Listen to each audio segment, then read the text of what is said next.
SRK news కు స్వాగతం.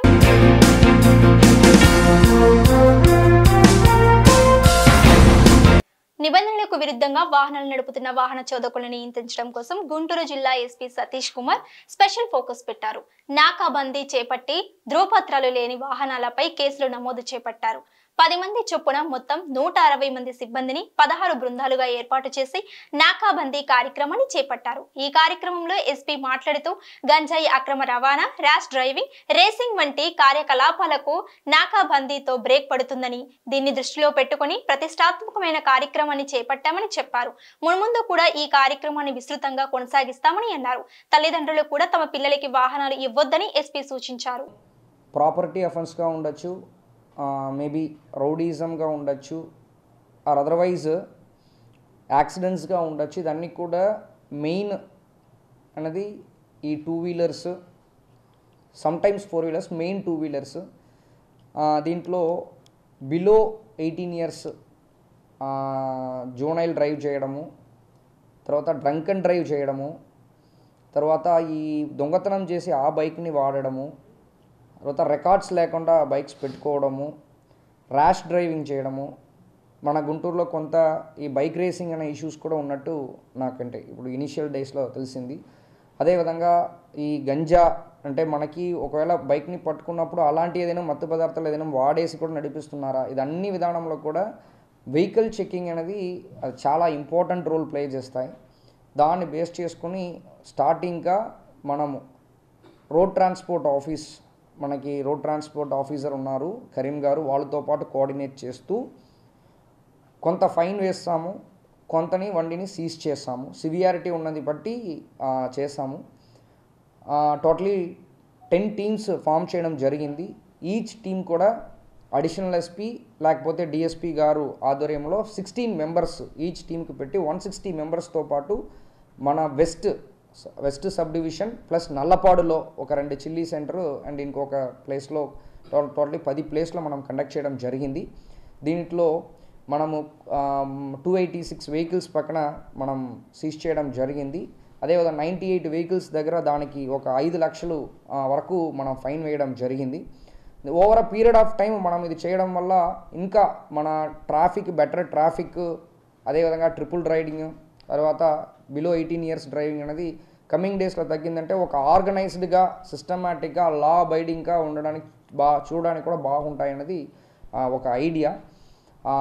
Coming డేస్లో ఏసీపీ అంటే మనకి సబ్ డివిజన్ వెస్ట్ చేస్తాం కాబట్టి కమింగ్ డేస్లో ఒక్కొక్క సబ్ డివిజన్గా చేస్తాము. మెయిన్ మ్యాన్ పవర్ లేకుండా చేస్తామంటే కూడా కష్టం కాబట్టి ప్రాపర్గా మ్యాన్ పవర్ పూలింగ్ అన్ని చోట్ల నుంచి ఆర్మ్డ్ రిజర్వ్, అదర్ స్టేషన్స్ అన్ని చోట్ల నుంచి మ్యాన్ పవర్ పూల్ చేస్తూ మినిమం ఒక పాయింట్లో 16 మంది, సో దట్ వెహికల్ని తీసుకొని వెళ్ళడానికి, ఆపడానికి, మాట్లాడడానికి, ఫైన్ వేయడానికి అని చెప్పేసి ఈ అన్ని పాయింట్లు కూడా 16 మంది స్ట్రెంగ్త్ పెట్టుకుని సిస్టమాటిక్గా చేయడం అనేది ఒక ఉద్దేశంతో పాటు స్టార్ట్ చేయడం జరిగింది. కమింగ్ డేస్లో ఇది అదర్ సబ్ డివిజన్స్లో కూడా రొటేషనల్ బేసిస్లో జరుగుతాయి. అదేవిధంగా కమింగ్ డేస్లో కార్డన్ అండ్ సెర్చ్ ఆపరేషన్స్, ఎక్కడెక్కడ గంజా రిలేటెడ్ ఇన్ఫర్మేషన్స్ ఉన్నాయో అక్కడ కార్డన్ అండ్ సెర్చ్ ఆపరేషన్స్ కూడా ప్లాన్ చేస్తున్నాము. అదేవిధంగా ఐసోలేటెడ్ ప్లేసెస్ ఎక్కడ ఉన్నాయో అక్కడ కూడా రెగ్యులర్గా పెట్రోలింగ్ చేయడానికి కూడా ప్లాన్ చేస్తున్నాము. ఒకటి నా రిక్వెస్ట్ ఏంటంటే పేరెంట్స్ కూడా, నిన్న ఇష్యూలో మనకు తెలిసినది ఏంటంటే పేరెంట్స్కి తెలియకుండానే తెలిసాను ట్రిపుల్ రైడింగ్ కానీ, అండర్ 18లో బైక్ నడవడం కానీ ఇలాంటి చాలా ఇష్యూస్ తెలుస్తుంది. కాబట్టి పేరెంట్స్ కూడా వాళ్ళ పిల్లలకి కంట్రోల్ చేస్తూ పర్సనల్ అటెన్షన్ చూపించాలని చెప్పి కోరుకుంటున్నాను. 4 నెలల చిన్నారికి జన్యులోపంతో కడుపులో ఏర్పడిన కణితిని జీజీహెచ్ వైద్యులు తొలగించి చిన్నారికి పునర్జన్మనిచ్చారు. GGH superintendent doctor Kiran Kumar సహకారంతో పిడియాట్రిక్ సర్జరీ విభాగాధిపతి డాక్టర్ భాస్కర్ రావు వైద్య బృందం 4 గంటల పాటు శ్రమించి ఈ చికిత్స చేశారు. ఈ మేరకు సూపరింటెండెంట్ డాక్టర్ కిరణ్ కుమార్ సోమవారం జీజీహెచ్ లో మీడియా సమావేశాన్ని ఏర్పాటు చేసి శస్త్రచికిత్స వివరాలను వెల్లడించారు. Associate professor Jaipal, assistant professor doctor Suman, Vinod, Bhavesh తదితరులు ఈ సమావేశంలో పాల్గొన్నారు. పసిపిల్లల వాటిలో ఇదివరకులో కూడా గతంలో కూడా పీడియాట్రిక్ సర్జరీ విభాగం కొత్త పొంతలకి కొన్ని అరుదైన ఆపరేషన్లు చేసిన ఘనత అయితే మాత్రం పీడియాట్రిక్ సర్జరీ విభాగానికి ఉంది. ఇవాళ రీసెంట్గా ఒక వారం క్రితం మనకి బంటుమిల్లి గ్రామం కృష్ణా జిల్లా నుంచి ఒక పేషెంట్ చిన్న బేబీని తీసుకురావడం జరిగింది. శోభన్ బాబు అనే ఒక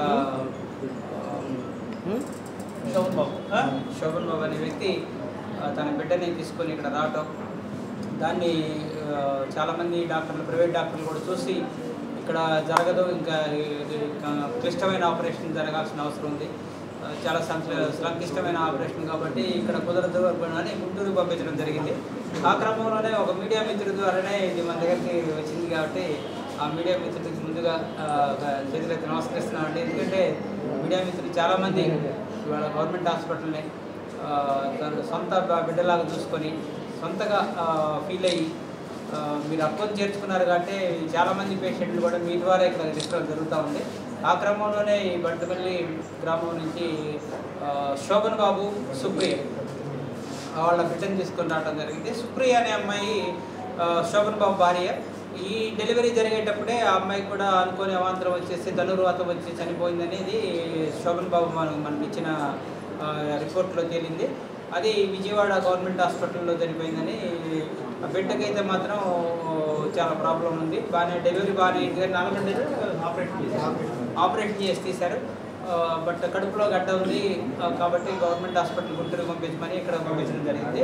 ఆ టైంలో నా దగ్గరకు వచ్చినప్పుడు నేను వెంటనే పీడియాట్రిక్ సర్జరీ విభాగ అధిపతి, నా క్లోజ్ ఫ్రెండ్, నా క్లాస్మేట్ అయిన భాస్కర్ గారికి తెలియజేయడం జరిగింది. భాస్కర్ వెంటనే కేసుని అడ్మిట్ చేసి వివిధ పరీక్షలు చేశారు. చేసిన తర్వాత ఫైనల్గా డయాగ్నోసిస్ పిండం కడుపులో పిండం, గట్టెక్కిన గండం, అది వాళ్ళ మేము పెట్టిన టైటిల్. పిండం కడుపులో పిండం ఉండటం, ఆ పిండం కూడా కడుపు లోపల పెద్ద రక్తనాళం దగ్గర ఉండిపోయి అది ఇబ్బంది పెడుతూ అది ఉండటంతో ఒక గడ్డలాగా అది సిటీ స్కాన్ కానీ ఎంఆర్ఐ స్కాన్లో కానీ బయటపడింది.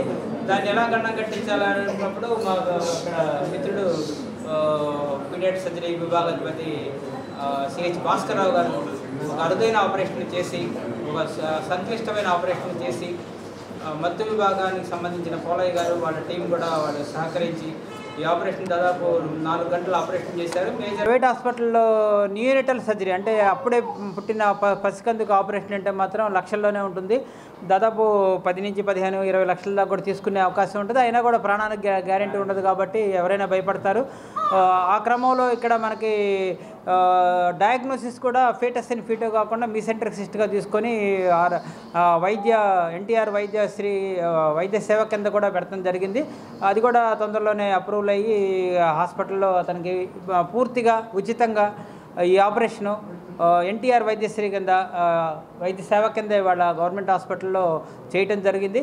వైసీపీ గుంటూరు జిల్లా అధ్యక్షులు మందపాటి శేషగిరిరావు మాజీ మంత్రి డొక్కాపై చేసిన వ్యాఖ్యలను ఎన్డీఏ కూటమి నేతలు తీవ్రంగా ఖండించారు. అరండలపేటలో సోమవారం ఏర్పాటు చేసిన మీడియా సమావేశంలో కూటమి దళిత నాయకులు మానుకొండ శివప్రసాద్, మేడిద బాబురావు, దర్శనపు శ్రీనివాస్ మాట్లాడారు. మందపాటి శేషగిరిరావు రాజకీయ విమర్శలు చేయడం వస్తే చేయాలి కానీ వ్యక్తిగత విమర్శలు చేయడం సమంజసం కాదని మండిపడ్డారు.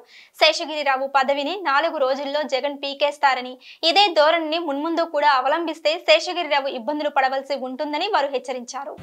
ఈరోజు ఈ ప్రెస్ మీట్ యొక్క ఎందుకంటే వైఎస్ఆర్సీపీ జిల్లా అధ్యక్షుడు మందపాటి శేషగిరి గారు మాజీ మంత్రివర్యులు డొక్కా మాణిక్ వరప్రసాద్ గారి మీద తీవ్రమైన విమర్శలు చేయటం జరిగింది. ప్రజాస్వామ్యంలో ఏ పార్టీలైనా ఎక్కడైనా ఉండొచ్చు. డెమోక్రసీలో ఆయన ఒక పార్టీలోకి వెళ్ళినాక ఆ పార్టీలో జరిగేది ఇవన్నీ కూడా విమర్శ చేయచ్చు. దానికి శేషగిరి గారు మొట్టమొదటిసారి అసలు నువ్వు ఏ పార్టీలో ఉండవు, ఏ పార్టీ నుంచి వచ్చేసి శేషగిరి తెలుసుకోవాలి. శేషగిరి ఉద్యోగానికి రాజీనామా చేసి తెలుగుదేశం పార్టీ టికెట్ కోసం ట్రై చేసింది శేషగిరి గారు. ఇప్పుడు వైఎస్ఆర్సీపీలోకి వచ్చాడు. నువ్వు కూడా 2-3 పార్టీలు మారావు. వ్యక్తిగతంగా వెళ్ళకూడదు. ఏదన్నా ఉంటే సబ్జెక్ట్ ప్రకారంగా, పార్టీ ప్రకారంగా మాట్లాడారు. గత 2 రోజుల నుంచి మాజీ మంత్రివర్యులు డొక్కా మాణిక్ వరప్రసాద్ గారు తెలుగుదేశంలో ఎలక్షన్ బిఫోర్ జాయిన్ అయ్యారు కాబట్టి ఆ పార్టీ గురించి మాట్లాడుతూ ఉంటారు. ఏమన్నాడు ఆయన, ఏదో ఒక 1 నెల రోజులకే ఇక్కడ ఏదో అంతా అయిపోయి ఢిల్లీ వెళ్ళి ఏదో ధర్నా చేసాడో దానివల్ల ఉపయోగం లేదన్నాడు. రెండోదిగా మరి ఏదైతే ఈ యొక్క పథకాలు ఉన్నాయో ఆయన పేరు పెట్టుకున్నాడు జగన్మోహన్ రెడ్డి. ఆయన పేరు పెట్టుకున్నాడన్ని, జగన్ పేరు ఇది. లోకేష్ బాబు గారు అట్లా కాకుండా ఆయన అబ్దుల్ కలాం గారి పేరు కానీ, తర్వాత డొక్కా సీతమ్మ గారు, ఇంకా చాలామంది దేశం కోసం స్వతంత్ర సమయోధులు, చాలా సాక్రిఫై కలిగిన వాళ్ళు పేర్లు పెట్టినాడు. ఇది చాలా ఇదని మాట్లాడాడు. దానిని స్వాగతించాలి వైఎస్ఆర్సీపీ జిల్లా అధ్యక్షుడు కూడా. అట్లా కాకుండా వ్యక్తిగతంగా విమర్శ చేయటం అనేది కరెక్ట్ కాదు. పెద్దలు వరప్రసాద్ గారు 2004లో పోటీ చేసినాక, 2004లో తాడికొండ నియోజకవర్గం నుంచి పోటీ చేసినాక ఇప్పుడు వరకు ఆయన దళితుల గురించి, దళిత సమస్యల గురించి అనేకమైన పోరాటాలు చేసిన వ్యక్తి. బిఫోర్ రాజకీయం రాకముందైనా, రాజకీయాలకు వచ్చినాకైనా ఆయన ఎప్పుడు కూడా పేదల గురించి, ఒక దళితులే కాదు పేదల గురించి, పేదల యొక్క అభ్యున్నత గురించి రోజు కూడా పరితపించే వ్యక్తి మాణిక్ వరప్రసాద్ గారని కూడా ఈ సందర్భంగా మనం తెలుసుకోవాలి. ఈరోజు ఆ సోదరుడు సుప్రసాద్ గారు చెప్పారు, ఇది వాస్తవం. దాన్ని కూడా నేను ఏకోపిస్తూ, ముఖ్యంగా మా సోదరుడు మందపాటి శాసగిరిరావు గారు చాలా ఇదిగా మాట్లాడాడు, దారుణంగా. దానివల్ల ఆయనకు వచ్చేది ఏం లేదు. ముఖ్యమంత్రిని విమర్శించాడని, సజ్జల రామకృష్ణారెడ్డి గారిని విమర్శించాడనేది నువ్వు బాధపడటం అనేది సమాజంలో చాలామంది సేదరించుకుంటున్నారు. అది కరెక్ట్ కాదు. మీ కమ్యూనిటీలో కానీ, సామాజిక వర్గంలో కానీ, లేదా ఇంకో రకంగా విమర్శించి వాళ్ళు ఏదైనా ఇబ్బంది పెట్టుంటే అప్పుడు మీరు దాని మీద మీరు రియాక్ట్ కావచ్చు. ఇప్పుడు గత ప్రభుత్వం డాక్టర్ సుధాకర్ గారిని విమర్శించినప్పుడు మీరు ఏదైనా నోరు పెదిపితే బాగుండేది, పట్టించుకోలేదు. అనంతబాబు ఎమ్మెల్సీ గారు చంపేసి కారులో తీసుకొచ్చి ఇంట్లో పడితే పట్టించుకోలేదు. అవి పట్టించుకోండి అయ్యా, మనందరం కలిసి ఉందాం. అవి వదిలేసి డొక్కా గారు చేరారు, లేదా ఇంకొకరు చేరారు, ఆయన ఇట్టన్నాడు, మీకెందుకు అసలు? కలిసి ఉందాం. ఏదో రండి, ఇందాక మా సోదరు చెప్పారు, రండి కలవండి. ప్రభుత్వాలు ఇప్పుడు ఎల్లకాలం ఒక ప్రభుత్వం ఉండదు. పరిస్థితి ఇవాళ మేము స్టడీ చేస్తే అంబేద్కర్ విదేశ విద్యా నిధి అనే పథకం మీద జగన్ విద్య ఇంకంతకంటే దారుణం ఏమనుందా? సప్లైన్ మొత్తం అయిపోయి అందరూ ఎస్సీ ఎస్టీ దానిలో సప్లైన్ తెచ్చి దానిలో మాణిక్ ప్రసాద్ కమిటీ మెంబరు. మన తెలంగాణలో అప్పుడు గీతారెడ్డి గారు కానీ, నరసింహ గారు కానీ, మన డొక్కా గారి అందరూ మెంబర్స్. అప్పుడు వాళ్ళందరూ కూర్చొని కమ్యూనిటీకి ఏం ఉపయోగపడితే అది చేసి రాష్ట్రాలు మొత్తం తిరిగి స్టడీ చేసి ప్రజలకు ఏం ఉపయోగపడాలి, ఈ దళితులు కానీ, ఎస్సీ ఎస్టీ కానీ అలా చేసినటువంటి వ్యక్తులు, అనుభవం ఉన్నటువంటి వాళ్ళు. సరే, మీకేదో వాళ్ళు ఏదో చెప్తే చేసావు, ఇక వాళ్ళు చెప్పింది చేయొద్దని మా మనవి. భవిష్యత్తులో అందరం కలిసి ఉన్నారు మా విన్నపం. మహిళల భద్రత, శాంతి భద్రతల పరిరక్షణకి పెద్దపీట వేస్తున్నట్లు గుంటూరు జిల్లా ఎస్పీ సతీష్ కుమార్ స్పష్టం చేశారు. గుంటూరు జిల్లా ఎస్పీ కార్యాలయంలో సోమవారం ప్రజా ఫిర్యాదుల పరిష్కార వ్యవస్థ కార్యక్రమం జరిగింది. జిల్లా నలుమూలల నుండి బాధితులు భారీ సంఖ్యలో తరలివచ్చి తమ సమస్యలను పరిష్కరించాలని ఎస్పీకి వినతి పత్రాన్ని సమర్పించారు.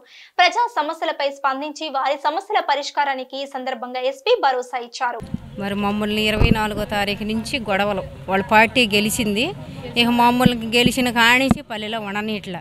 అదేమంటే మీ భర్తలు 5 సంవత్సరాలు పల్లెకి వచ్చే పని లేదు, లంజాట్లారు, మీరు కూడా ఉండవద్దు, ఇల్లు వదిలిపెట్టిపోండి అంటున్నారు.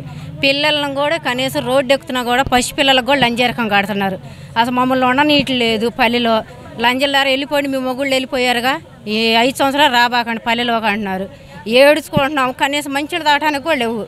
ఎన్నో బాధలు పడుతున్నాం. ఇంతకు కారణం 3 చేస్తున్నారు. కొర్ర మధు, చిన్న సుబ్బారావు, మరి సుధా, యామర్తి సుధా, గడ్డిపతి సుధా, వాళ్ళే చేస్తుంది. వాళ్ళు 50 మంది కుటుంబాలని మేము పల్లెలోకి రానివని చెబుతున్నారు. ఎన్నో కష్టాలు పడుతున్నారు. సరే, మా మగవాళ్ళు వస్తారులే అంటే అక్కడ కాపలాలు కాస్తున్నారు బ్రిడ్జిల మీద. ఆడవాళ్ళు మగవాళ్ళు మొత్తం మా పరిస్థితులు చూస్తుంటే ఏ రోజు వచ్చి మా ఇళ్ళ మీద పడతారో, మమ్మల్ని చంపుతారని కూడా ఉంది. మాకు భయంగా ఉంది, మా ప్రాణం ఆయం ఉంది, మాకు కూడా రక్షణ కావాలి. మమ్మల్ని మాటికి మగవాళ్ళు 24వ తారీఖున కొట్టారు పోయిన నెలలో. ఇప్పటికీ 3 వచ్చినా కానీ జైలు నుంచి వాళ్ళని వచ్చిన వాళ్ళని కూడా రానిట్లా. బయట కొంతమంది ఉన్నారు, 16 మందిని అరెస్ట్ చేశారు. కొట్టిన వాళ్ళని కూడా కేసులు పెట్టి ఇరికిచ్చారని. ఉండవాళ్ళని పల్లె ఉండవాళ్ళని కూడా రానిట్లేదండి. అవస్థలు పడుతున్నాం. మాకు బోక లేదు, నీళ్లు లేవు, మంచినీళ్ళు. గొడ్డు దిగే చెరులో నీళ్లు తాగి బతుకుతున్నాం మేము. దేనికంటే ఎలక్షన్ల గొడవలు అండి, పార్టీల గొడవలు.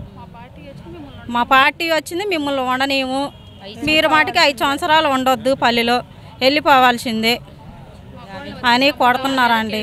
ఇప్పుడు జైలు నుంచి వచ్చిన వాళ్ళు కూడా రానిట్లా, మమ్మల్ని మగవాళ్ళు కూడా రానిట్లా. పల్లెలోకి రావటానికి వీలు లేదు.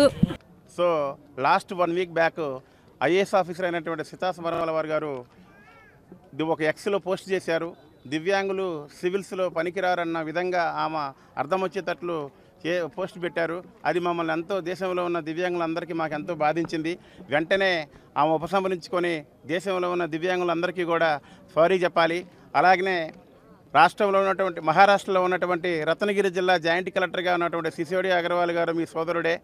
అలాంటి మీ ఇంట్లోనే ఒక దివ్యాంగుని పెట్టుకొని ఆమె ఈ విధమైనటువంటి రాజ్యాంగపరమైనటువంటి వృత్తిలో ఉండి రాజ్యాంగాన్ని దీన్ని అమలుపరచాల్సినటువంటి ఆవిడ ఈరోజు ఒక దివ్యాంగులని వాళ్ళు దేనికి పనికిరారు, ఎంతోమంది దేశంలో సివిల్స్ రూపంలో ఉన్నటువంటి ఎన్నో రంగాల్లో సుడించి కలెక్టర్లు అయిన వాళ్ళు ఉన్నారు, జాయింట్ కలెక్టర్ అయినటువంటి వాళ్ళు ఉన్నారు, పోలీసులుగా అయినటువంటి ఉన్నారు, పెద్ద పెద్ద ఉన్నతమైన పదవుల్లో ఉన్నటువంటి దివ్యాంగులు మీరు కించపరిచారు. తక్షణమే మా రాష్ట్ర ముఖ్యమంత్రి అయినటువంటి రేవంత్ రెడ్డి గారు కూడా మేమందరం కూడా ఆంధ్రప్రదేశ్ దివ్యాంగుల తరపున మేమందరం కూడా విన్నవించుకుంటున్నాం. వెంటనే మేడం గారి మీద తగిన చర్యలు తీసుకోవాల్సిందిగా మేమందరం మా దివ్యాంగుల తరపున విన్నవించుకుంటున్నాం. పెటిషన్ గ్రీవెన్స్ రిడ్రెసల్ మెకానిజం కిందకి ఈరోజు పెటిషనర్స్ వస్తారు. ఇది ప్రతి మండే కూడా జరుగుతున్న ఒక కార్యక్రమమే. సో ఇది ఇప్పుడు నేను ఫస్ట్ ఈ వీక్ లాస్ట్ వీక్ అసెంబ్లీ ఉంది కాబట్టి ఈరోజు పెటిషనర్స్ని మీట్ అవుతున్నాను.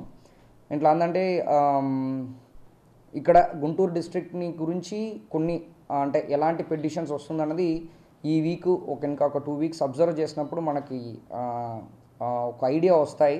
దాని ముందు ఏంటంటే పోలీస్ స్టేషన్స్కి వెళ్ళి ఒకవేళ వాళ్ళు ఆ సమస్య అన్నది పరిష్కారం అవ్వకపోతే అలాంటి వాళ్ళు వచ్చిన వాళ్ళపైన కొంత ఎక్కువ ఫోకస్ పెడుతున్నాము. ఎందుకంటే ఎందుకు అక్కడ పోలీస్ రెస్పాండ్ అవ్వట్లేదు, దాంట్లో ఏమి ఇష్యూ ఉందన్నది మెయిన్ టార్గెట్గా ఈ పెటిషన్ సిస్టంలో నేను టార్గెట్ పెట్టుకుంటున్నాను. అదేవిధంగా ఉమెన్ రిలేటెడ్ ఇష్యూస్, అదేవిధంగా ల్యాండ్ ఆర్ సివిల్ డిస్ప్యూట్స్, ఇది అన్ని పాయింట్లో కూడా వస్తున్న పెటిషన్స్ని వాళ్ళకి గైడెన్స్ ఇస్తూ వాళ్ళకి లీగల్ సపోర్ట్ కూడా ఎలాగా తీసుకోవాలని చెప్పి అది కూడా చేస్తూ, ఉమెన్ రిలేటెడ్ ఇష్యూస్ వచ్చినప్పుడు ఎస్పెషల్లీ ఈ కౌన్సిలింగ్ గురించిన వాళ్ళకి అవేర్నెస్, అదేవిధంగా డీవీసీ అని చెప్పి ఈ పెళ్లి రిలేటెడ్ ఇష్యూస్ అన్నీ కోర్టులో ఎలాగా ఉంటాయి, దానికి మన లయసన్ ఆఫీసర్ అక్కడ ఉంటారు, వీళ్ళకి ఎలాగా గైడెన్స్ ఇస్తాము, వాళ్ళకి ఫ్రీ లీగల్ సర్వీసెస్ కూడా ఉంటాయి. ఇదన్నీ కూడా ఏదో పెటిషన్ రిసీవ్ చేసుకున్నాము పంపించామన్నది కాకుండా వాళ్ళకి ఈ లీగల్ అవేర్నెస్ కూడా ఇస్తూ వాళ్ళకి ఆ ప్రాబ్లం అనేది పర్మనెంట్గా పరిష్కారం వచ్చినట్టు ప్లాన్ చేసుకుంటున్నాము. సో అది కమింగ్ డేస్లో కొన్నిగా ఇంప్లిమెంట్ చేయాలని చెప్పి ప్లాన్ చేస్తున్నాం. గుంటూరు జిల్లా కలెక్టరేట్ కార్యాలయంలో సోమవారం ప్రోగ్రెసివ్ రీడ్రెసల్ సిస్టమ్ కార్యక్రమం జరిగింది. సమస్యలున్నాయి, పరిష్కరించి తమకు న్యాయం చేయాలని బాధితులు కలెక్టర్ నాగలక్ష్మికి వినతి పత్రాలను సమర్పించి వేడుకున్నారు. ఈరోజు గుంటూరులో ఉన్నటువంటి అనేక రకాలైనటువంటి ఎస్సీ, ఎస్టీ, బీసీ, మైనారిటీ హాస్టల్స్లో సమస్యలు ఉన్నాయి. అంతేకాకుండా ఎస్సీ హాస్టల్లో మెస్ ప్రాబ్లం ఉంది. కిటికీలకు రాత్రిపూటల్లా కిటికీల్లో మెస్సులు లేకపోవడం వల్ల దోమలు వస్తూ ఉన్నాయి. అంతేకాకుండా ఫ్యాన్లు లేవు. ఎస్సీ స్టాల్ గర్ల్స్ హాస్టల్లో బాత్రూమ్స్లో లైట్స్ లేవు. అంతేకాకుండా కోడిగుడ్ల సత్రం హాస్టల్ను ప్రారంభించాలని, అది 2010 నుంచి కూడా మా యొక్క పోరాటం దాన్ని నిర్మించాలని 3 సంవత్సరాల తర్వాత దాన్ని 3-4 కోట్లు పెట్టి కట్టారు. అయితే దాని తర్వాత మళ్ళీ ఇప్పటిదాకా కూడా దాన్ని ప్రారంభించలేదు. మేము డిమాండ్ చేస్తూ ఉందామంటే కోడిగుడ్ల సత్రం హాస్టల్ని ప్రారంభించాలని, విద్యార్థుల యొక్క సమస్యలను దృష్టిలో పెట్టుకొని వాటి యొక్క సమస్యలకై ఈ పోరాటం నిర్వహిస్తాం. ఇంట్లో ఎస్ఎఫ్ఐ డిమాండ్ చేస్తాం. ఆ టిట్కో హౌస్లో ఉంటున్న వారికి మెయిన్ ముఖ్యమైన సమస్య వాటర్ సమస్య. ఆ వాటర్ రోజు మార్చి రోజులో 5 నుంచి 6 గంటల వరకు ఇస్తూ ఉన్నారు. వాటర్ పుష్కలంగా అక్కడ నివాసం ఉంటున్న వారికి సరిపోవటం లేదు. రెండవ సమస్య కరెంటు మరి అప్పుడప్పుడు కరెంటు పోతూ ఇబ్బంది పడుతూ ఉన్నాము. మెయిన్ ముఖ్యంగా టిట్కో హౌస్ ప్రాంతంలో ఉన్న 15 స్ట్రీట్స్లో వీధి లైట్లు లేక కూడా చాలా ఇబ్బంది పడుతూ ఉన్నాము. ఈ వర్షాల కారణంగా ఆ పిచ్చి మొక్కలు ఎక్కువ పెరిగి విషసర్పాలు తిరుగుతున్నందువలన మరి రోడ్డు మీదకి రావడానికి కూడా ఇబ్బంది పడుతూ ఉన్నాము. టిట్కో హౌస్లో నిర్మించిన క్రిస్టియన్ భవన్ పక్కన ఉన్న రోడ్డు, దానికి ఎదురుగున్న రోడ్లు, లాస్ట్ లైన్లో ఉన్న రోడ్లు సీసీ రోడ్లు వేయకపోయినందువలన వర్షాలకి బంకమట్టి కారణంగా ఇంటి నుంచి బయటికి రావడానికి కూడా చాలా ఇబ్బంది పడుతూ ఉన్నాము. మెయిన్ ముఖ్యంగా అక్కడ పరిసర ప్రాంతంలో ఉన్న వారికి వాటర్ సమస్య కారణంగా ఉంది. ఆ రోజు మార్చి ఇస్తున్న వాటర్ కూడా గంటిస్తూ ఉన్నారు, సరిపోవటం లేదు. ఆ వాటర్ కూడా డస్ట్గా వస్తూ ఉంది. ఈ వాటర్ వాడినందువలన మరి ఎలర్జీ వస్తుంది స్నానం చేసినందువలన. కనుక మరి ఈరోజు కలెక్టర్ గారికి మా సమస్యలను ప్రాముఖ్యంగా రిప్రజెంటేషన్ ద్వారా తెలియజేయడం జరిగింది. ఈ కార్యక్రమంలో నవ్యాంధ్ర దళిత బహుజన సంక్షేమ సంఘం వ్యవస్థాపక అధ్యక్షులు డొక్కా జార్జి గారు, మరి టీడీపీ నాయకులు పొత్తూరు శంకర్ గారు, అలానే ఎస్కే మీరా సాహెబ్ గారు, నాగేశ్వరరావు గారు, టెట్కో హౌస్ ప్రాంతంలో ఉంటున్న మరి మహిళలు ఈరోజు ఈ యొక్క ప్రజా ఐక్య వేదికకి కలెక్టర్ గారికి రిప్రజెంటేషన్ ఇవ్వడం జరిగింది. మరి కలెక్టర్ గారు స్పందించి మరి కింది అధికారులకు రిఫర్ చేసి మా సమస్యలను పరిష్కరించవలసిందిగా కోరుతున్నాం. ఈ వార్తలు ఇంతటితో సమాప్తం. నమస్కారం.